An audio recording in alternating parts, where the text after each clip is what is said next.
Students, myself Niyati Gupta from Gupta classes. Students, आज हम लोग क्लास 8 का एक नया चैप्टर स्टार्ट करेंगे, chapter number 14, that is factorization. अब एक बेसिक सी चीज अबाउट फैक्टराइजेशन, ये तो आप सबको पता होगा कि फैक्टर्स क्या होते हैं, राइट? बट स्टिल रिकॉल करते हैं गरी कि व्हाट आर फैक्टर्स। ओके, सबसे पहले फैक्टर्स के बारे में बात करते हैं। अब जैसे कि हमने 3 लिखा, तो 3 के फैक्टर्स क्या होंगे? 3 into 1, राइट? 6 के फैक्टर्स क्या होंगे? 3 into 2 into 1, या इसको हम 3 into 2 भी लिख सकते हैं नॉर्मली, ठीक है। अब 10 की बात करें तो 2 into 5, ये तो कुछ नॉर्मल नंबर्स के फैक्टर्स हो गए जिनकी हमने बात करी। बट अब जिनमें वेरिएबल्स आ जाते हैं उनके फैक्टर्स कैसे निकाले जाएं? तो क्या होता है, जैसे कि अभी आप चलो एक काम करते हैं, 10x का ले लो। ओके, 10x का हमने लिया तो फैक्टर्स क्या क्या होंगे इसके? पहले 10 के फैक्टर्स करो, 2 into 5, then x and y, ये हो गए अलग अलग, ठीक है। तो क्या हो गए इसके, क्या बना? 4 फैक्टर्स निकल के आए, राइट? तो इससे 4 नंबर्स निकल के आए। Got it? पता चला कि फैक्टर्स कैसे करते हैं। अब मान लो कि आपको एक क्वेश्चन दिया हुआ है, जस्ट बुक का एग्जांपल है जो मैंने उठाया है। अगर ये हमें एज अ क्वेश्चन दे रखा है तो क्या होगा?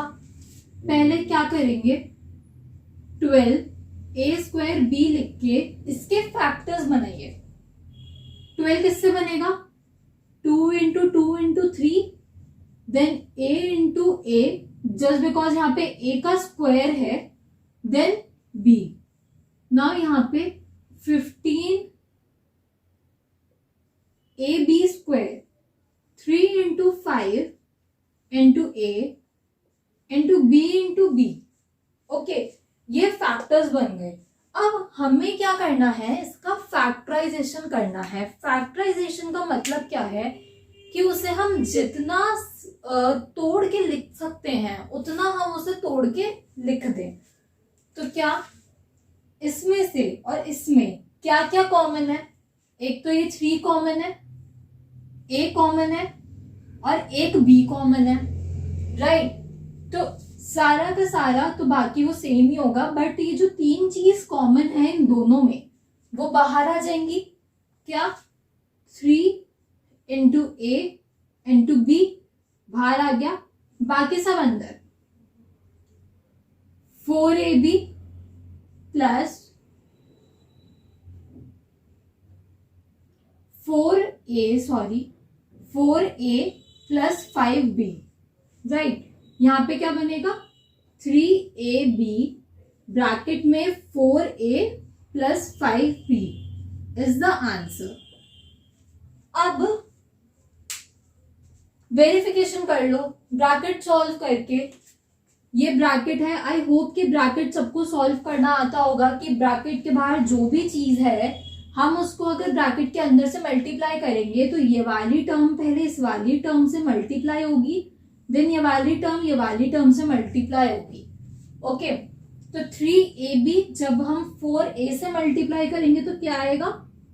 12a² b,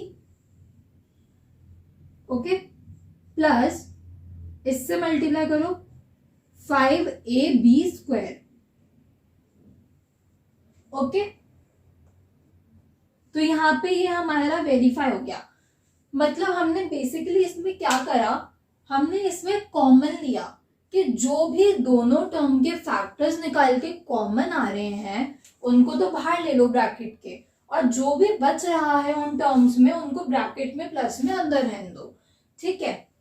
अब एक सबसे बड़ी बात कि बहुत बच्चे जब ये चैप्टर पढ़ते हैं या कोई भी अलजेब्रा वगैरह का चैप्टर पढ़ते हैं तो उनको एक बहुत ही बेसिक सा डाउट आता है इस चीज में,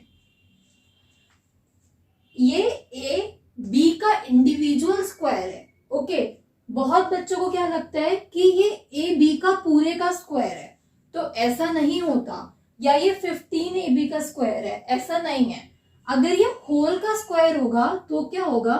15ab का स्क्वायर, अगर ये पूरे का स्क्वायर होगा तो ब्रैकेट लगा के आपको स्क्वायर दिया जाएगा, अदरवाइज आपको क्या दिया जाएगा, अगर ए का स्क्वायर होगा तो ए के उस पे स्क्वायर दिया जाएगा, और अगर बी का स्क्वायर होगा तो सिर्फ बी पे स्क्वायर दिया जाएगा। ओके, अच्छा अगर ए बी पे स्क्वायर है तो कैसे दिया जाएगा? तो ये बहुत ही बेसिक सी चीज है कि जब मैंने एक्चुअली बच्चों को पढ़ाया तो इस चीज में बहुत वो लोग इश्यू फेस करते हैं, तो यहाँ पे मैंने इसको स्पेसिफाई कर दिया है कि ये स्क्वायर एक्चुअली में किसके ऊपर होता है। ओके, आई होप कि आपको समझ में आया होगा प्रोसीजर। नाउ अब यहाँ पे तो हमने 2 टर्म्स वाला करा, राइट। अब यहाँ पे हम 2 टर्म्स वाला करेंगे। ओके, अच्छा आपके टीचर के ऊपर डिपेंड करता है फर्स्ट ऑफ ऑल कि वो अगर कॉमन निकालने वाला फैक्टराइजेशन करा रही हैं या आगे जाके जो भी मिडिल टर्म स्प्लिटिंग वगैरह वाले फैक्टराइजेशन आएंगे तो वो आपको डायरेक्ट करने को बोल रही हैं या फिर पहले आपको फैक्टर्स बनाने के लिए बोल रही है, देन उसके बाद ही आपको कॉमन निकालना है, तो वो आपके टीचर के ऊपर डिपेंड करता है। ओके, बट अगर आप लोगों को डायरेक्ट भी करना है तो आप लोग डायरेक्ट भी कर सकते हो, जो कि मैं भी आपको करके दिखा दूंगी। बट अगर फैक्टराइज मतलब कि फैक्टर्स बना के करना है तो आप यही प्रोसीजर पूरा फॉलो करना। ओके, नाउ सेकेंड इज क्या दे रखा है, 10x² minus 18x³ plus 14x की पावर 4। ओके, तो अब आप लोगों को इन तीनों टर्म्स में क्या कॉमन लग रहा है? एक तो x² कॉमन है, राइट, ये तो कॉमन है ही, इसमें भी x² बन रहा है, इसमें भी x² है, इसमें भी x² है। ओके, नाउ अगर हम नंबर्स की बात करें 10, 18 एंड 14, तो इसमें क्या कॉमन है? 2 कॉमन है, राइट। तो ये हमारी कॉमन टर्म आ गई, कॉमन टर्म आ गई है हमारी। उसके बाद ब्रैकेट में क्या बचेगा? अगर यहां से 2x² निकल गया तो यहाँ पे सिर्फ 5 बचेगा, माइनस अगर यहां से 2x² निकल गया तो यहाँ पे सिर्फ 9x बचेगा, एंड प्लस यहां से 2x² निकल गया तो 7x² बचेगा। इसको थोड़ा सा रीअरेंज करके लिख दो। अब रीअरेंज करने में क्या है कि जो क्वाड्रेटिक वाली मतलब कि जो स्क्वायर वाली टर्म है, हमेशा नोटिस करना कि वो हमेशा स्टार्टिंग में आती है, और ये जो ओनली कांस्टेंट वाली टर्म है वो हमेशा एंड में आती है।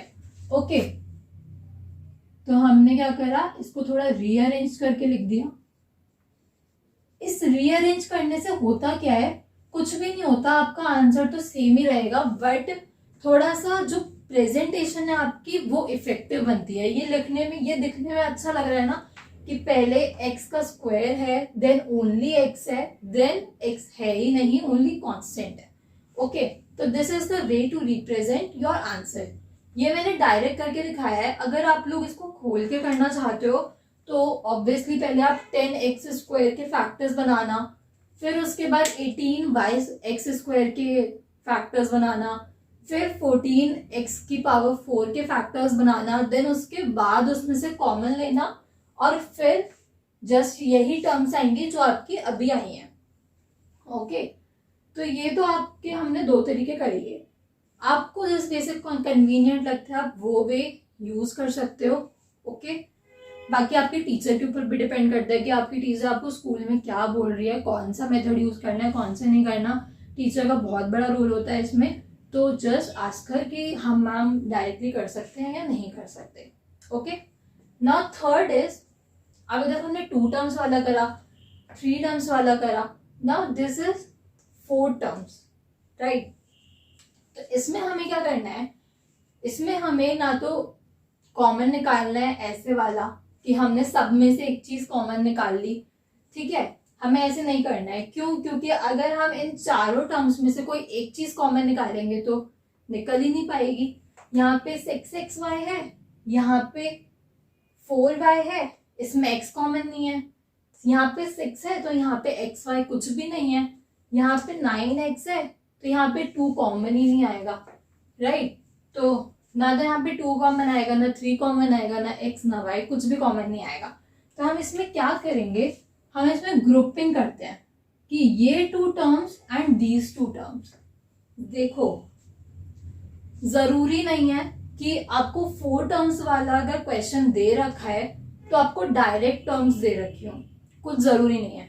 हो सकता है कि आपको कॉमन निकालने के लिए खुद रीअरेंज करना पड़े टर्म्स को, ओके, या डायरेक्ट क्वेश्चन भी आ सकता है, ऐसी कोई वो नहीं है। बट अगर थोड़ा सा भी लेवल डिफिकल्ट हुआ, अगर थोड़ा सा भी स्टूडेंट को घुमाने की कोशिश करी तो क्या होगा कि रीअरेंज करके आपको करना पड़ेगा। यहाँ पे तो खैर एग्जाम्पल है तो डायरेक्ट है। अब जैसे कि हमने ये दोनों टर्म्स ली तो इसमें से कॉमन क्या आ रहा है, एक तो y आ रहा है, ओके, एक 2 आ रहा है। 2y, सॉरी,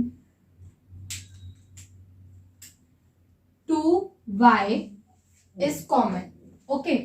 नाउ क्या बचा इस वाली टर्म में, 3x बचा एंड 2 बचा, प्लस, पहले यहां पे प्लस मत लगाओ, पहले हम देखेंगे, ठीक है, ये थोड़ा सा ट्रिकी है, इसको थोड़ा समझने की कोशिश करना।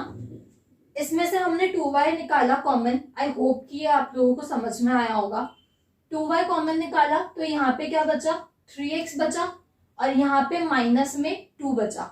प्लीज साइंस का बहुत ध्यान रखना, साइंस नहीं साइन, मतलब कि प्लस लगाना है, माइनस लगाना है, क्या लगाना है, क्या नहीं लगाना है, ये आप लोगों को बहुत ज्यादा ध्यान रखना पड़ेगा।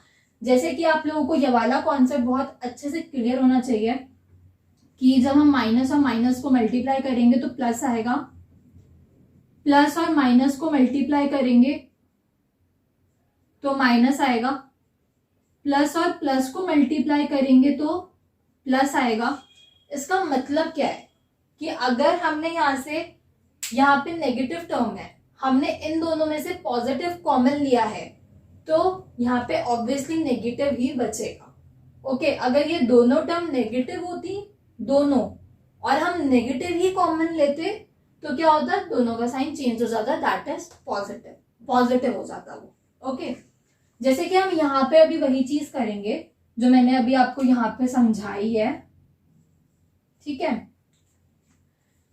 अब हमें ना इसमें से कुछ ऐसा कॉमन निकालना पड़ेगा कि यहाँ पे भी ये सेम ब्रैकेट बने, तो हम ब्रैकेट एज इट इज लिख सकते हैं 3x माइनस 2, राइट। अब हमें कुछ ऐसा कॉमन निकालना है कि एग्जैक्टली यही ब्रैकेट बने, बट ये ब्रैकेट कैसे बनेगा, 9x के आगे तो माइनस लगा हुआ है ना, मतलब कि माइनस एक्स्ट्रा है, माइनस को बाहर ले लो।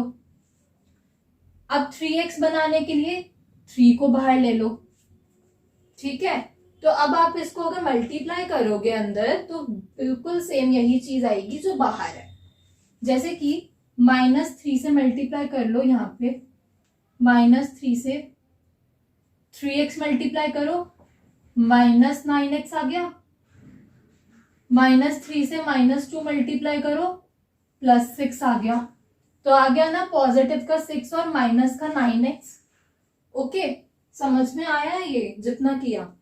अगर प्लीज कुछ आप लोगों को समझ में ना आए तो आप लोग कमेंट सेक्शन में बोल सकते हो, एटलीस्ट अगर मैं आप लोगों को एक्सरसाइज कराऊंगी तो मैं थोड़ा और अच्छे से उसको इलैबोरेट करके आप लोगों को समझाऊंगी, ठीक है। तो एक तो इस चीज का ध्यान रखना कि जब भी हम ये वाला क्वेश्चन करते हैं ना तो जो ब्रैकेट यहाँ पे बन रहा है फर्स्ट टर्म में वही ब्रैकेट से हम यहाँ पे भी बनना चाहिए, तो यहाँ पे तो सेम ब्रैकेट लिख लो आप, फिर कुछ ऐसा कॉमन लो कि जो ये वाली टर्म्स बने, ओके। इसीलिए हमने -3 कॉमन लिया।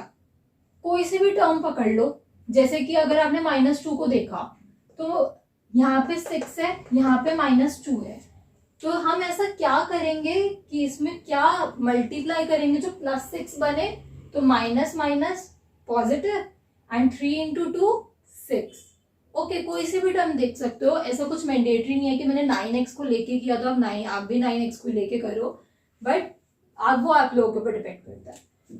फिर ये जो कॉमन वाला ब्रैकेट है इसको पहले लिखो, देन जो चीजें आपकी यहाँ पे आई हैं उसको यहाँ पे लिखो, ये आपका आंसर हो गया। और अगर आप लोग वेरीफाई करना चाहते हो अपना आंसर वैसे पेपर में इतना टाइम नहीं होता कि आप लोग वेरीफाई भी करो अपना आंसर, बट स्टार्टिंग की प्रैक्टिस के लिए क्या करना है कि अगर आप लोग वेरीफाई करना चाहते हो कि आपका आंसर ठीक आया है नहीं आया है, दोनों ब्रैकेट्स को मल्टीप्लाई करके देख लो, आंसर सेम यही आएगा जितना भी रिड्यूस होके आएगा। ओके, तो इस पूरे क्वेश्चन के जो फैक्टर्स हो गए वो ये दोनों हो गए।